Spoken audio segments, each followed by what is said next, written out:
right. Good afternoon, everyone, or good evening, depending on where you are in the world. Welcome to our latest Business Bites interview series. I've got Vinnie Enriquez with the Enriquez Group in San Diego, California with me today.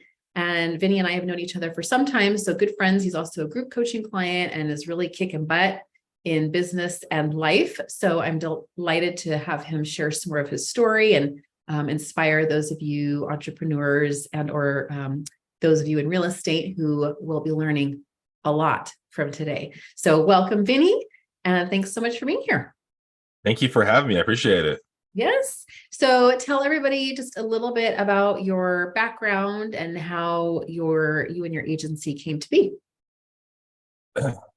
So background, born and raised San Diego, but moved to LA, lived in New York, went to college in the Bay Area, then Europe, came back to San Diego. I told myself actually in college I was never going to get into real estate. And life happens, right? You never know what you don't know. Yeah. The things I got we into tell ourselves in construction. college. Yeah. I did an internship at Marcus and Millichap, and I was just like, yeah, I'm not doing this. And so did that, got into construction, was doing that for 7 years, making good money, but I was having chest pains. I was having a lot of stress, and I had someone close to me kind of pull me aside and just tell me, you got to get out of this. You got to find a way to do something else. This is killing you.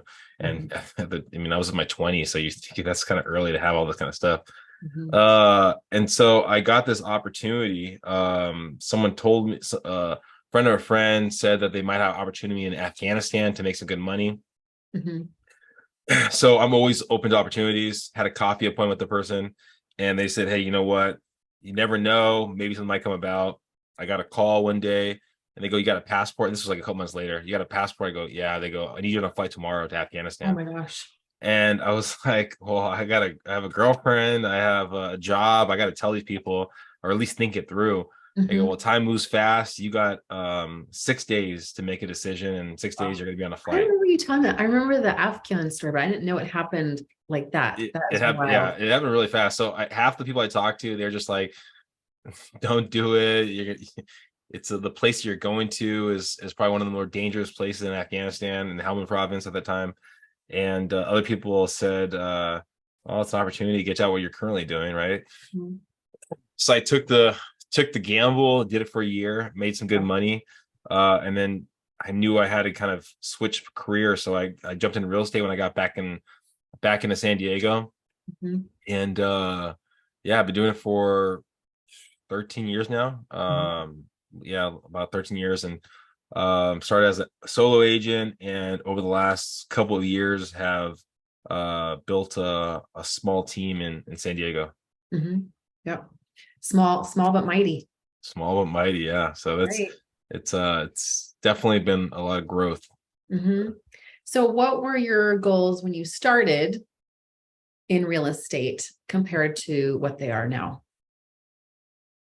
When I started in real estate, it was really just, being, I guess, successful, right? I don't know if I really quantified what the word success meant to me.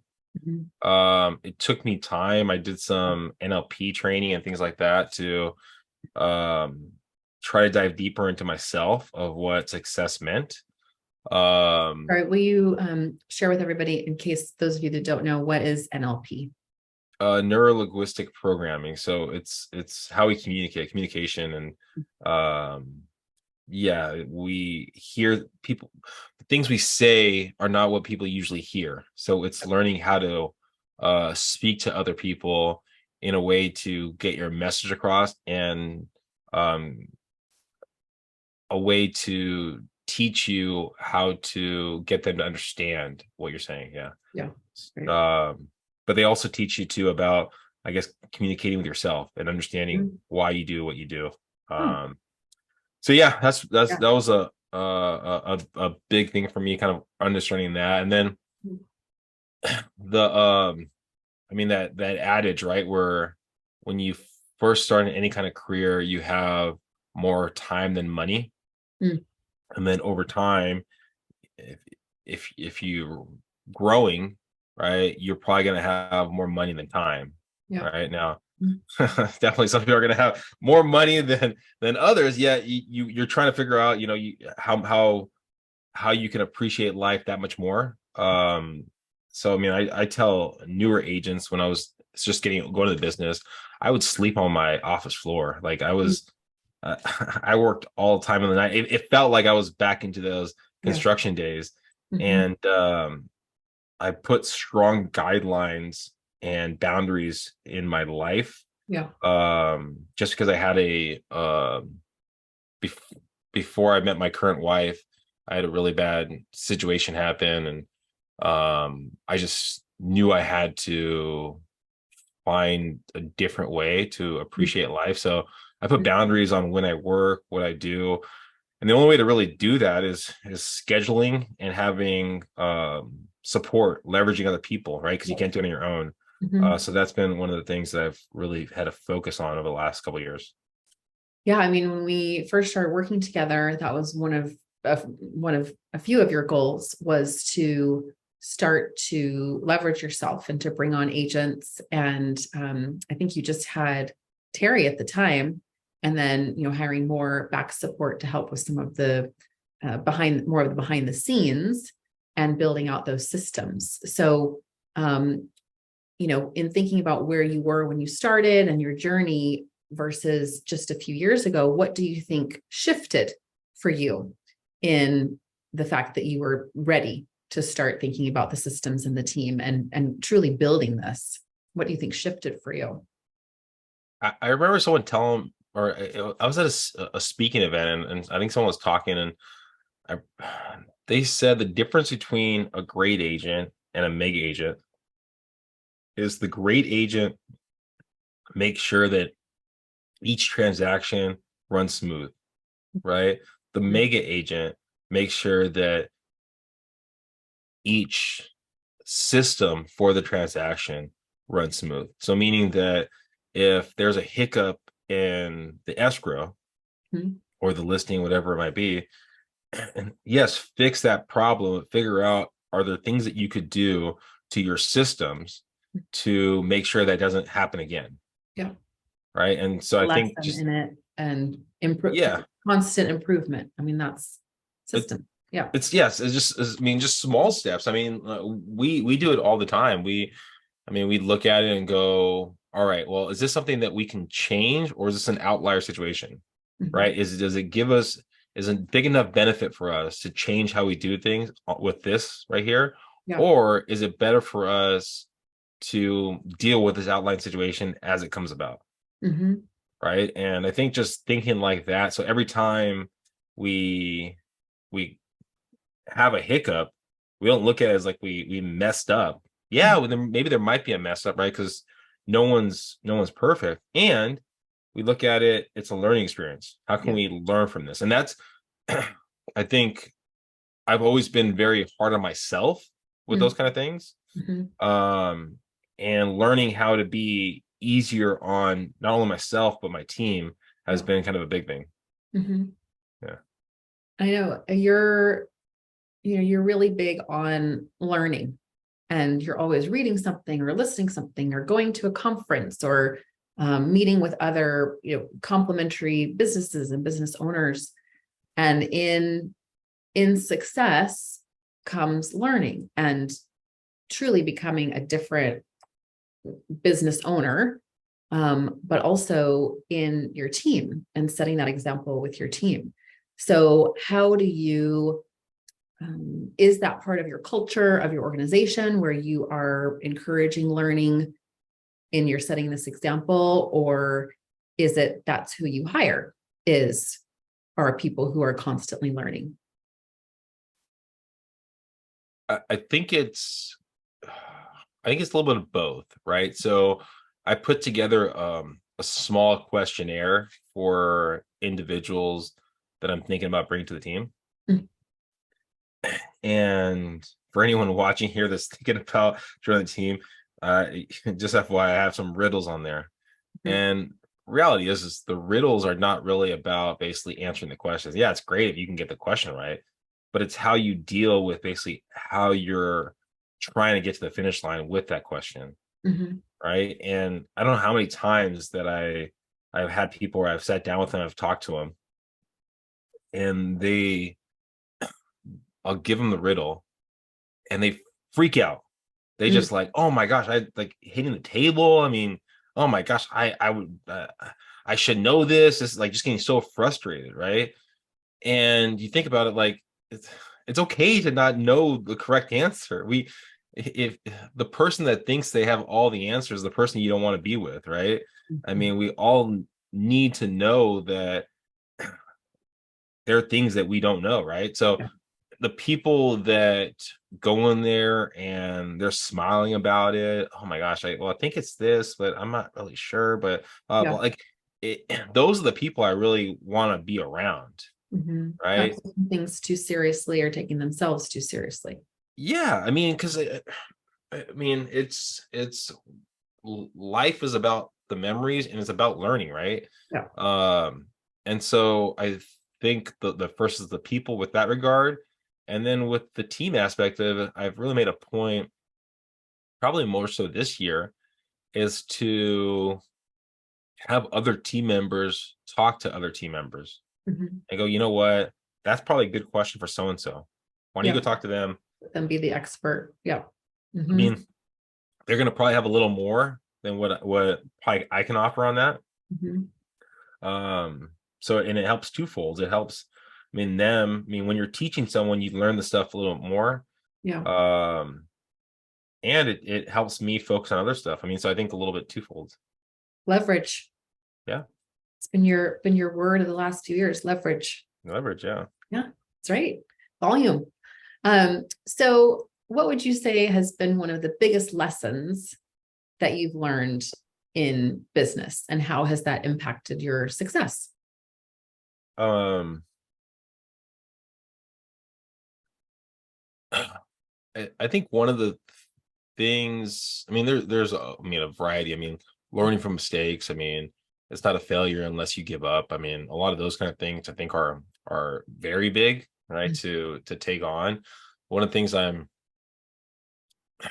been working through probably the last couple years is working through that balancing act of being confident Mhm. and being cocky, Mm. right? And something that we've talked about, we've worked on, was the idea of having your quote unquote elevator pitch, right? That brings confidence to who you are and portrays confidence to other people to understand who you are. Um, and me basically being okay with stating that stuff that's true, and not basically having negativity towards it, Yeah. right? I mean, because that's always been one thing, especially in my field, where I see a lot of, I don't know, I guess the word I'd use is false bravado, Mm. right? Kind of like fake confidence, I guess. And so that's always something that I've tried to deter away from. And I think being okay with um portraying myself with confidence and not cockiness, I think has been helpful over the last, at least more recently. Mhm. Yeah. Well, it's you bring a lot of experience Yeah. to the industry and to your clients. And I mean, my husband and I going through it with you, it was like, I Yeah. was so glad that we had you in our corner for multiple reasons, but it was like, okay, he knows what he's doing. And we had Terry and the system of working through it, but um, standing behind that, right? Like people need to hear it, and they want to meet you, right?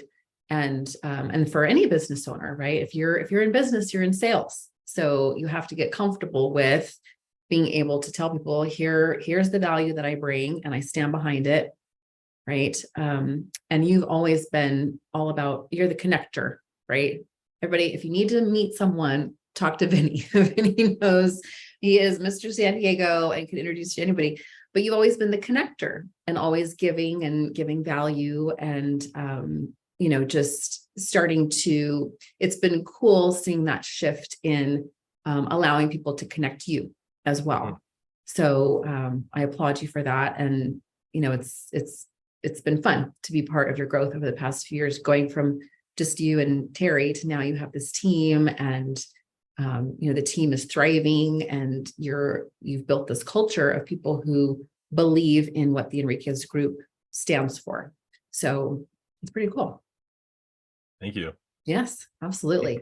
So I'm curious though, with your growth, what do you think would be like what's been a key marketing strategy that's helped you build your business to the level that it is? So marketing, I mean, this was probably a couple of years ago when I started really thinking about like, what kind of life do I want? Right. And I have, oh my gosh, I have so many coaches. I mean, I coach with you. I coach with people in the real estate field. I've coached with other people other people in the real estate field in the past. Right. And one of the aspects, and something that we don't really talk about as much, we talk about more as systems when we're doing our stuff, but a lot of things when it's real estate based and you're dealing with real estate coaches, it's all right. You make this many contacts will get you that many leads will get you that many closings. So do you want to basically bring those closings higher? How can we do that? Get a better conversion or more basically contacts, right? And so one of the pushes has been, well, you got to make more contacts on a daily basis. You got to do this, you got to do that. And I'm pretty adamant that for the most part, my day usually ends and I spend time with my wife between 4 to 5 o'clock on most days. And I spend the time with my wife. Right. And so one of the pushes has been that, well, you got to work later. You got to push harder in the whole thing. And I mean, for me, I go, it's the quality of life that I'd rather appreciate. Right. So getting back to your question about like the marketing avenue, it is the quality of the people that I want to work with, right? Having that ability to have a choice of who I work with is a powerful thing, right? And so I go, what do I like to do? And what kind of people do I like to be around? Yeah.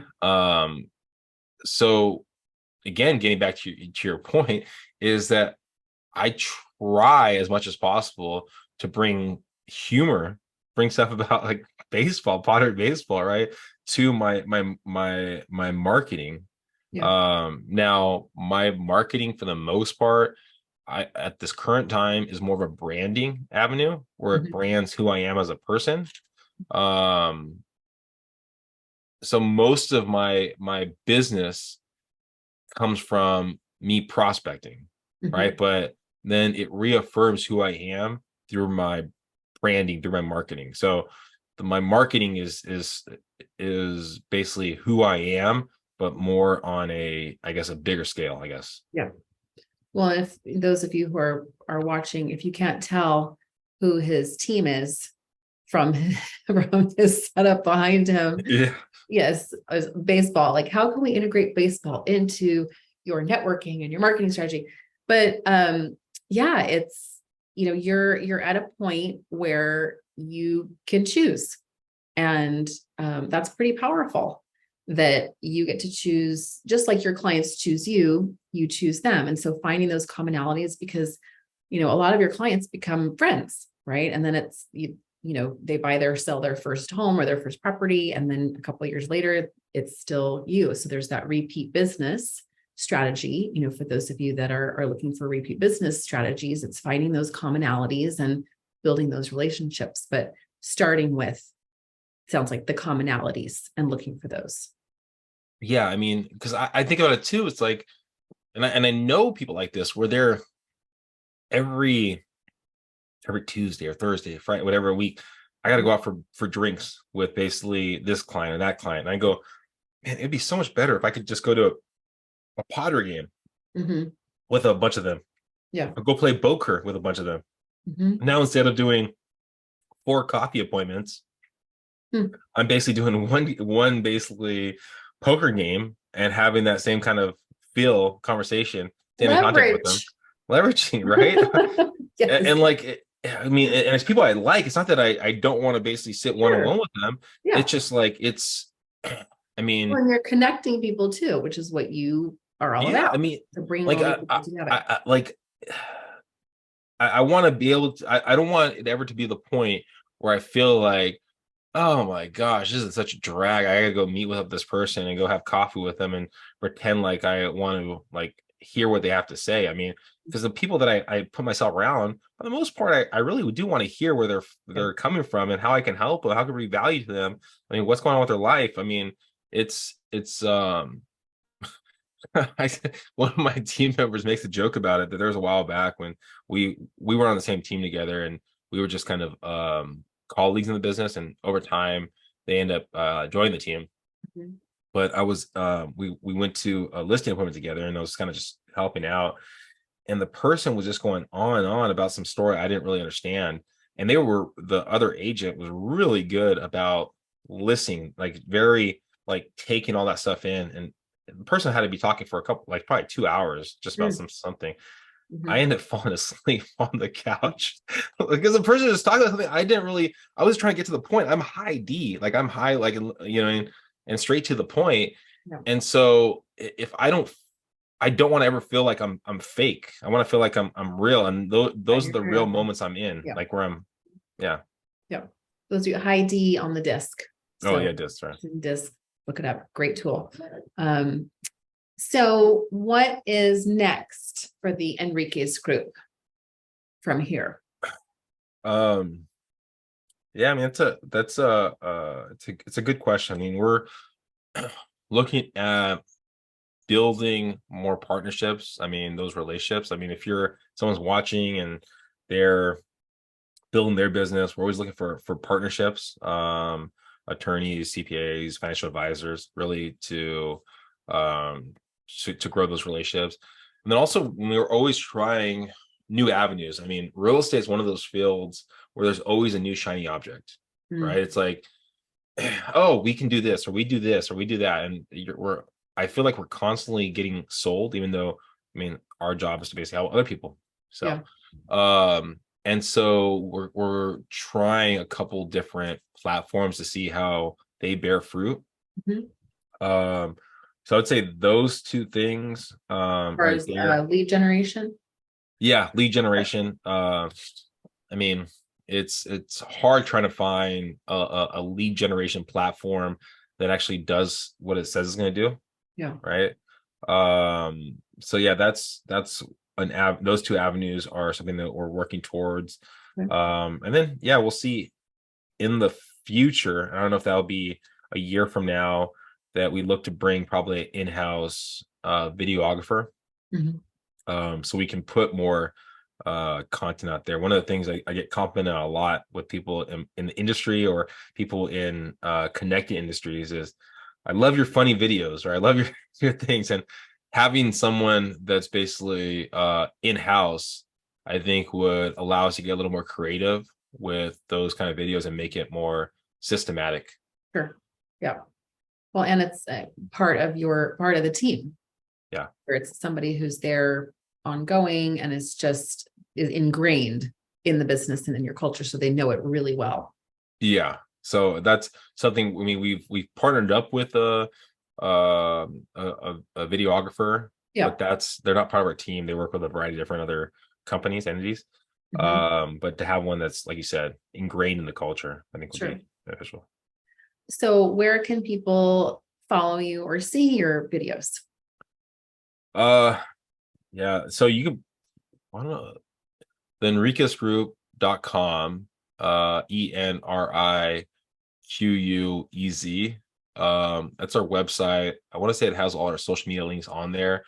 If you Google Enriquez Group in San Diego or Enriquez Vicente Realtor in San Diego, you're gonna probably Mhm. see all the stuff on Google there.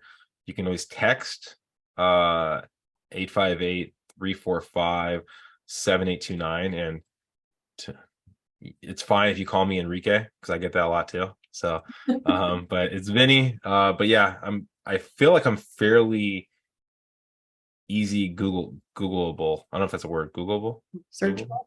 Google it. searchable. You heard it here. Googleable. That's Googleable. Googleable. So yeah.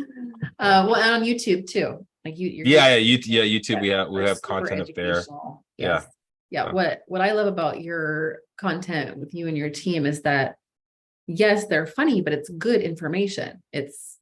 information that people can use right now related to the industry and buying or selling a home and these frequently asked questions, but with the personality of the Enriquez Group and adding humor to it.